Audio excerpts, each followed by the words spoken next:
Welcome to Gardening with Calyx. I am Thelma, and today we're going to be featuring Anthuriums. Not the large ones that I've featured so often, but these smaller, compact ones that are so popular as house plants. They're easy to care for, but especially if you're dealing with a new introduction, they tend to be rather pricey. But I have a solution for that, as usual, propagation.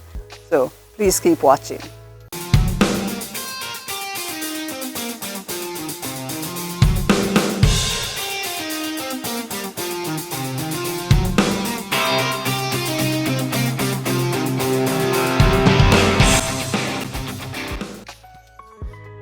Here are the 5 pots of Anthuriums that we are going to be using in this demonstration. Actually, these plants were featured in a previous video, and we're showing you a link to that video. And as you can see, I think these plants have made excellent growth. It's been a year since we did that video. However, that meant that they've outgrown their pots and they're now lopsided and unstable. One option would have been for us to repot using larger pots, but since we've already announced that we have some entrepreneurial ideas and we are hoping that some of you will also have those ideas, we are likely to get better returns from our investments in plants when we divide them and thereby increasing the number of plants. So let's get started, and as usual, I'm going to start with the tools and the materials that we need for this exercise. And the first thing, of course, I always emphasize is sanitation. And for this, I'll be using isopropyl alcohol, and I'll use that to make sure that all of the tools are kept clean throughout the exercise. And the other items you're seeing there, we're going to be using the cutting tool, the secateur, and the small hand shovel. Next to that are gloves. Always wear protective gloves when you're handling materials such as compost and manure. And the final thing you see into the top left corner, because I'll be dealing with several varieties and I want to keep them separate, I have these items that I'm going to use to label the pots. So now that we finished with those tools, let us move on to the propagation media. Use a media that is free draining and high in organic matter. And here you see we have equal parts of charcoal, cocoa chunks, and washed river stones. Now, other suitable materials would include peat moss, perlite, coarse sand, and compost. Again, in various combinations, I try to use equal parts when I'm propagating my Anthuriums. I also apply a slow-release fertilizer so that the plants would have enough nutrients during the rooting process. And here I'm using 18-6-12. Time to start the plant propagation, and the first step is to sanitize your cutting tools at the beginning and at regular intervals while you work. Step 2, let's see what we have in this first pot.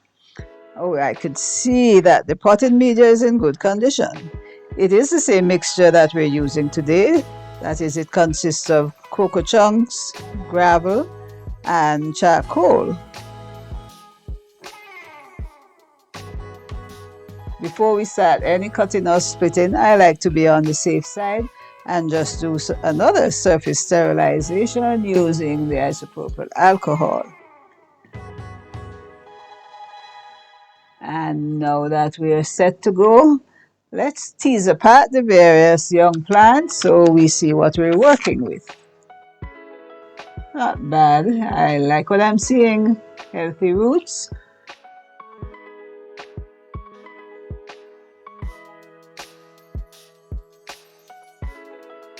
See, this one is relatively long. It has young roots fairly high up along the stem, so it's a good candidate for splitting up. I will make a cut here, making sure that this top section has at least 2 nice healthy roots.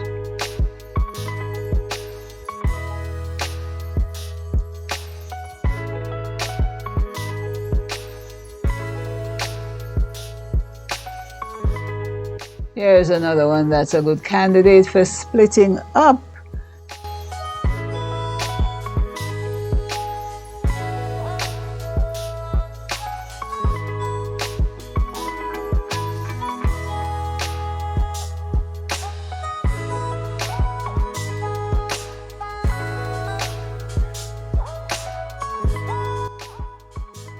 I think this third one, yes, the internodes are elongated, so another candidate for splitting. Young, healthy roots on the top sections. So I think from this first part, we have 5 healthy segments that will be used to expand our collection. Not a bad multiplication, is it?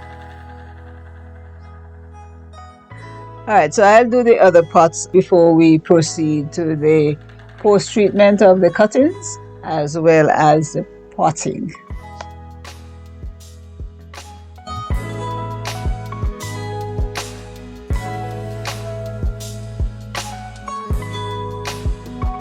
Step 4, treat both the leaves and the roots to protect against organisms that cause root rots, leaf spots, as well as other pests such as scale insects, thrips, and mites. And here I'm using a combination of Ridomil and Bioneem. You may use other products that are recommended by your local garden center.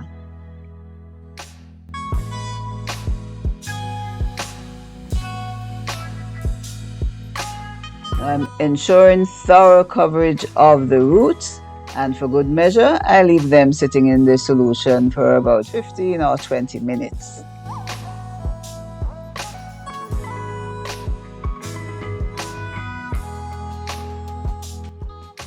Alright, so here they are.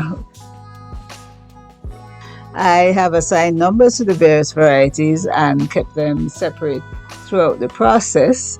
And that is so that if there's no flowers on the young segments, we know what variety it belongs to.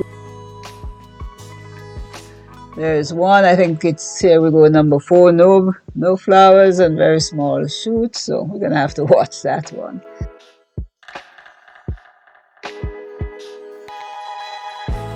Last phase in the process is the potting out, and I'm starting with number 1.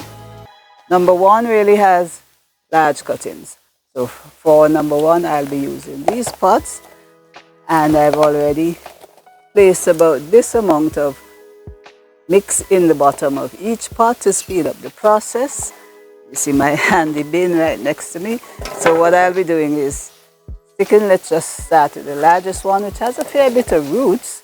So I'm going to gently put all the roots in, and anthuriums will, as they grow, will continue sending out shoots into the air. Make sure it's upright and as many of the aerial roots are in the pot.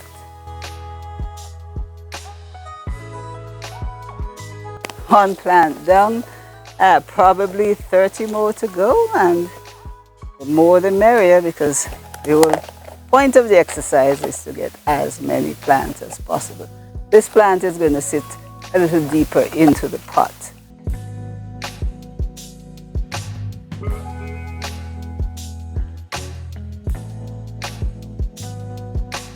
So, having done 2 large size, I don't want to mix up the number 1s and number 2s, so I'm just going to complete all the number 1s, then switch to another variety.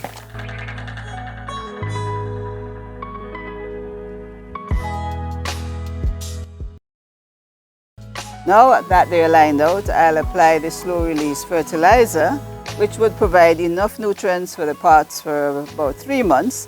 And of course, I'll do a follow-up application then, because I estimate it will take about 6 months for these plants to root properly in the pot.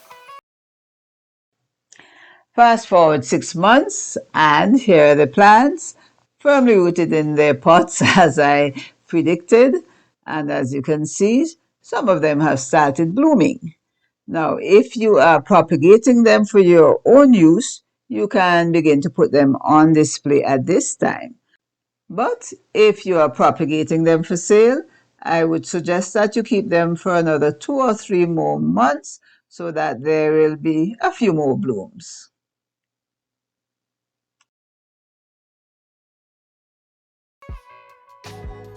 In terms of caring for your newly propagated Anthurium plants, the main consideration is really the environment in which you've placed them.